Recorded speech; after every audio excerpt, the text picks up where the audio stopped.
So the guiding principles that the working group has put together are really meant to be helpful to the profession and the community of educators as a whole. When the essentials were put out, we saw a really comprehensive document and an excellent document put out there, but it can be a little bit overwhelming. There are many competencies and sub-competencies, and I think many educators are thinking about how do we get started? So the guiding principles are meant to provide a bit of a roadmap for what's most important in looking at your own program and where it could be going, so it can facilitate a transformation from assessment of learning, so assessment that ranks and sorts students, to assessment for learning.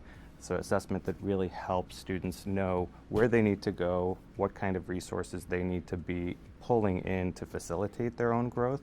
That's a really big change, and I'm very excited about the guiding principles being able to help people envision that. I think faculty can look at the guiding principles and think about where their programs are right now. How are they teaching? How are they assessing? How are they supporting students? And then compare them to what the guiding principles suggest.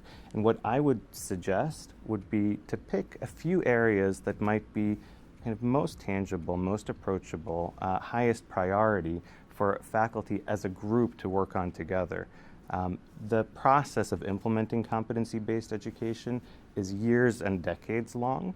And so getting started in a reasonable way, in a way that's really true to the organization, the institution, the group of faculty is super important. And I think the guiding principles can be helpful with that.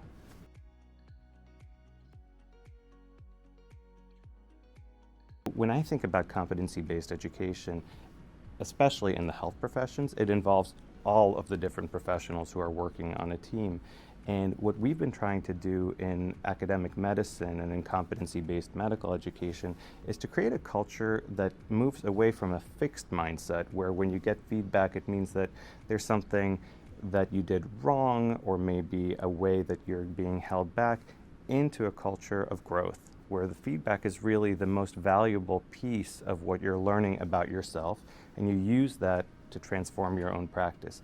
When I think about how medicine, nursing, and the other health professions can take this up, I think the growth mindset can really facilitate a culture of teamwork, collaboration, and individual growth. And I'm hoping that that's what we really see emerging over the next few years. Really, anytime a profession comes together and articulates what its graduates need to be able to do in practice, it's a transformative moment.